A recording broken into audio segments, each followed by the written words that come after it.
নমস্কার, কেমন আছেন সবাই? আশা করি সকলে ভালো আছেন। আজ বুধবার, গণেশ চতুর্থী। আজকের আকাশটা কি সুন্দর রোদ ঝলমলে হয়েছে। বলো বলো দুর্গা এলো, দুর্গা এলো। শরতের নীল আকাশের মধ্যে দেখুন সাদা পেঁজা তুলোর মতো মেঘ ভেসে বেড়াচ্ছে। এটা দেখেই তো আমাদের একদম পুরো শরৎকাল এসে গেছে মনেই হয়। কিন্তু আজকে প্রচণ্ড সাথে কিন্তু রোদ্দুরও হয়েছে, একদম রোদ ঝলমলে আকাশ।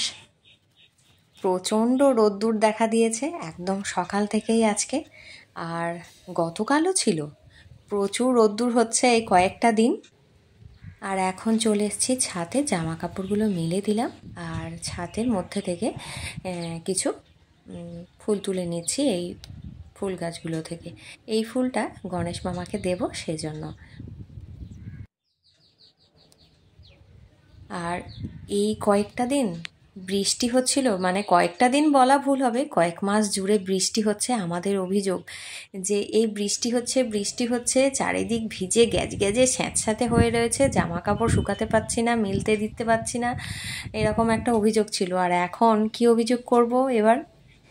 কত অভিযোগ, এবার কি অভিযোগ করব, কি বলবো এবার? এত রোদ্দুর হচ্ছে, গরম করছে, একটু মেঘলা হলে ভালো হয়, একটু বৃষ্টি হলে ভালো হয়, এরকম বলবো? তো আমাদের তো অভিযোগের শেষ নেই, তাই না? তবে এই প্রচণ্ড রোদ্দুরে জানেন তো, জিনিসপত্র রোদ্দুরে দিতেও বেশ ভালোই লাগছে। গতকাল দিয়েছিলাম অনেক কিছুই রোদ্দুরে। আর আমি ছোটোবেলায় দেখেছিলাম আমার মাকে এই ভাদ্র মাসে জামা কাপড় আলমারি থেকে বার করে ছাদে রোদ্দুরে দিতে। আর জামা কাপড়গুলো রোদ্দুরে দিয়ে মা বলতো যা এগুলো ঘরে রেখে দিয়ায়, একবার বলতো যে এগুলো যা ছাদে রোদ্দুরে দিয়ায়, এরকম করতো। দিয়ে আমরা তো ছোট ছিলাম, তাড়াতাড়ি তুলে নিয়ে এসে রেখে দিতাম। আর মা সেগুলো সময় করে সন্ধ্যের সময় কাজটা ছেড়ে ফ্রি টাইম হলে তখন গুছিয়ে রেখে দিত আলমারিতে। এখন যদিও আমিও দিই, কিন্তু এই মুহূর্তে আর পেরে উঠছি না, না জানি কখন আবার বৃষ্টি আসে। আর এই তো রোদ্দুর হতে শুরু করেছে। আমি কিন্তু গত বছর জামা কাপড় রোদ্দুরে দিয়েছিলাম, সেটা ভাদ্র মাসে নয়, সেটা হচ্ছে কার্তিক অঘ্রাণ মাসে। কেননা এই প্রচণ্ড রোদ্দুরে না আর পেরে উঠবো না, সেই সময়তেই আমি রোদ্দুরে দিয়েছিলাম। এখন তো প্রায় 12 মাসে বৃষ্টি হয়, সেই জন্য আমি ওই বর্ষাকাল বাদ দিয়ে সেই একটু সময় সুযোগ করে আমি তখন রোদ্দুরে দিয়েছিলাম। আর এই যে ফুলগুলো এখানে তুলে নিয়ে এসে রেখে দিলাম। আর আজকে যেহেতু গণেশ চতুর্থী, তাই বেশ কয়েকটা দূর্বাও তুলে নিয়েছি। আর গণেশ পুজোয় তো দূর্বা তো লাগেই, দূর্বা ছাড়া গণেশ পুজো কিন্তু প্রায় অসম্পূর্ণই বলা চলে। গণেশ পুজোতে দূর্বা দিতেই হয়। এখন চলে এলাম রান্না করার সরঞ্জাম নিয়ে। এখানে কাজু আর পোস্ত একটু শুকনো ঘুরিয়ে নেব, মিক্সার জারের মধ্যে দিয়েছি। আজ বুধবার, আর প্রত্যেক দিনের মানে সপ্তাহের এই বুধবার দিন আমি কিন্তু নিরামিষ খাওয়া দাওয়াই করে থাকি। তো আজকে নিরামিষই খাওয়া দাওয়াই করব আমি, যদিও আজকে বাড়িতে আমিষ রান্না হয়েছে। আর পনির রান্না করব, এটা তো আপনারা অনেকেই জানেন যে আমি পনিরটা এইভাবেই বেশিরভাগ রান্না করে থাকি। টমেটো, কাঁচা লঙ্কা, পোস্ত আর কাজু বাদাম দিয়ে পেস্টটা তৈরি করে নিলাম। তারপর পনিরটাকে ছোট ছোট টুকরো করে কেটে নিয়েছি। আর পনিরটা আমি এইভাবেই বেশি রান্না করে থাকি। এটা না খুব তাড়াতাড়ি হয়েও যায়, আর ভাতের সঙ্গে, রুটির সঙ্গে, লুচির সঙ্গে সবের সঙ্গেই কিন্তু যায়, বা ফ্রাইড রাইস হোক, যে কোনো খাবারের সঙ্গে বেশ ভালোই যায় আমার মতে। তো এখন পনিরটাকে এই যে সাদা তেলে ফ্রাই করে নিচ্ছি। আর ভাজবো না, একটু লালচে লালচে হয়ে গেল। এখন এই যে তৈরি করে নেওয়া পেস্টটা ছিল, সেই পেস্টটা এর মধ্যে দিয়ে দিলাম। এখন এর মধ্যে দিয়ে দেবো অল্প একটু বাটার, ব্যাস নুন মিষ্টি দিয়ে দিয়েছি, তাহলেই আমার রান্না কমপ্লিট হয়ে গেল। মাঝখানে অনেক কিছু কাজকর্ম হয়ে গেছে, তারপর স্নান সেরে নিয়েছি। এখন চলে এলাম ঠাকুর প্রণাম করার জন্য। আজকে যেহেতু গণেশ চতুর্থী, সেজন্য বাজার থেকে আনতে বলেছিলাম গণেশ মামার প্রিয় লাড্ডু। এখন একটা পাত্রের মধ্যে এভাবে সাজিয়ে নিচ্ছি আর তারপর প্রণাম শুরু করব। পুজো শুরু করার আগে ছোট্ট করে আয়োজন করে নিচ্ছি। যদিও এই পুজোটা বাঙালিদের মধ্যে অত প্রচলিত নয়, তবুও একে অপরের দেখে বা আমাদের প্রত্যেকের হাতে এখন যে স্মার্টফোন এসে গেছে তার দৌলতে এখনও কিন্তু আমরা সকলেই প্রায় অল্প একটু আধটু করে ঘরে এইভাবে ছোটোখাটো করে পুজো করেই থাকি, তাই না? আর এই পুজোটা মুম্বাইয়ে তো খুব ধুমধামের সহিত হয়ে থাকে, আমরা তো সেটা সকলেই জানি। এখানেও গণপতি বাপ্পা রয়েছে, যেহেতু একই ঠাকুরের আসনে একই ঠাকুর একের অধিক রাখা যায় না, সেজন্য এখানেও একটু ফুল আর দূর্বা দিয়ে দিলাম, যেহেতু আজকে গণেশ চতুর্থী সেই কারণে। জয় গণেশ জয় গণেশ জয় গণেশ দেবা, মাতা যখি পার্বতী পিতা মহাদেবা। জয় গণেশ জয় গণেশ জয় গণেশ দেবা, মাতা যখি পার্বতী পিতা মহাদেবা। ওম গঙ্গণপতয়ে নমো নমঃ, শ্রী সিদ্ধি বিনায়ক নমো নমঃ, অষ্টবিনায়ক নমো নমঃ, মঙ্গলমূর্তি মোরয়া।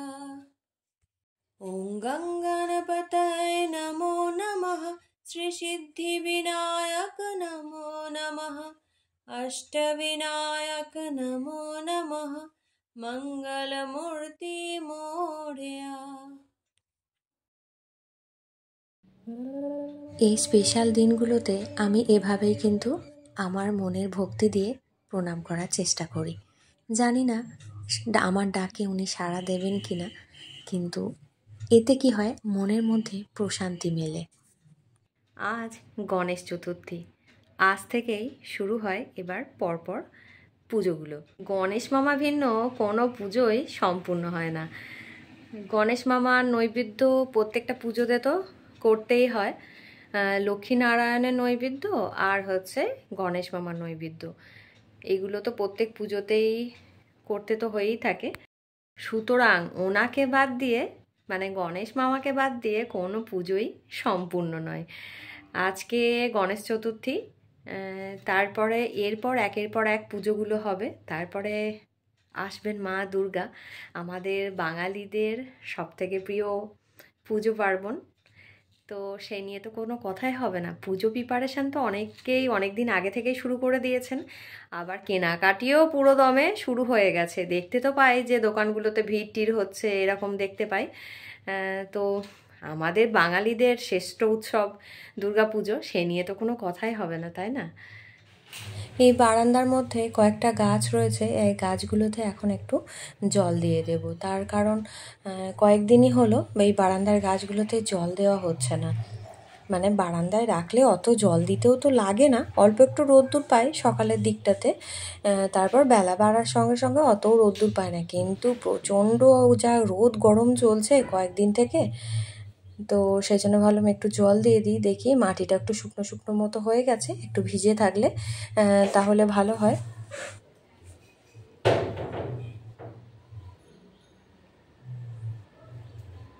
আর এইদিকে রয়েছে এই যে এই গাছগুলো, এগুলো বারান্দাতেই রাখা রয়েছে। বৃষ্টির জলও মাঝে মাঝে এরা পায়, যদি মানে প্রচণ্ড বৃষ্টি হলে ছাড় টার দেয়, তো তখন বৃষ্টির জল পায়। আজকে তো প্রচণ্ড রোদ্দুর হয়েছে। সূর্যদেবও চাইছিলেন যে অনেক দিন তো বৃষ্টি বৃষ্টি হলো, এবার এদেরকে একটু রোদ্দুরের দেখা দেওয়া যাক। না জানি আবার কখন মেঘ করে বৃষ্টিও আসতে পারে, কিছুই ভরসা নেই। শরৎকালের ওয়েদার তো এরকমই হয়ে থাকে। দৌড়ে দৌড়ে ছাদে চলে এলাম, কেননা দেখছি কয়েক ফোঁটা বৃষ্টি পড়তে শুরু করে দিয়েছে। এই কয়েক ফোঁটা পড়তে পড়তে আবার মাঝে সাঝে তো মুষলধারে চলে আসে, সেই রকম ভেবে তাড়াতাড়ি জামা কাপড় কটা তুলে নিয়ে সেখানে বারান্দায় মেলে দিচ্ছে। বৃষ্টি পড়া দেখে ছুটে ছাতে যেতে যেতে, তারপর ছাতে গিয়ে জামা কাপড় থেকে ক্লিপ খুলতে জামা কাপড় প্রায় ভিজে যাওয়ার অবস্থায় হয়ে যায়।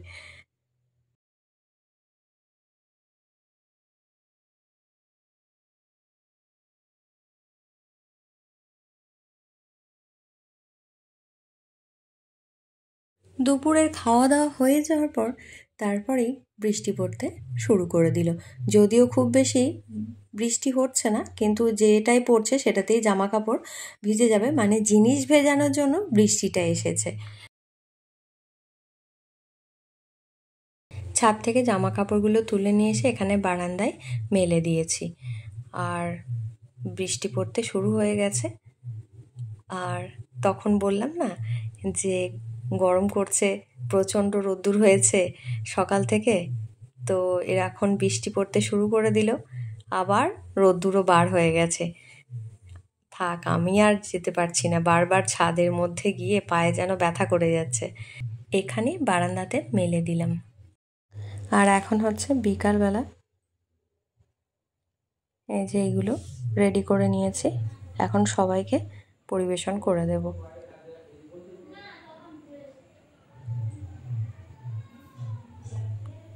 আর তারপর আজকে সন্ধেবেলা মুড়ির সঙ্গে একটু ঠান্ডা ঠান্ডা ওয়েদার আছে, একটু বৃষ্টি পড়েছে, সাথে গরমও রয়েছে, কিন্তু তেলে ভাজা খেতে আমরা তো সকলেই পছন্দ করি সন্ধ্যের সময়। সেজন্য এখন চলে এসেছি রান্নাঘরে, কুমড়ো দিয়ে করে নিচ্ছি কুমড়ি। এটা সন্ধ্যের সময় মুড়ি দিয়েও খাওয়া হবে, আবার যারা মুড়ি খাবেন না তাদের চায়ের সঙ্গেও পরিবেশন করা যাবে। বেশ কিছুদিন হলো সন্ধ্যের সময় তেলে ভাজা আমি সেভাবে তৈরি করিনি, কিছুদিন মানে কয়েক মাস হলো। তো আজকে এটা তৈরি করলাম, পরিবারের সকলকে পরিবেশনও করে দিলাম। আর আজ তাহলে আসি, দেখা হবে আপনাদের সঙ্গে আগামী পর্বে অন্য কোনো ভিডিওর সাথে। নমস্কার।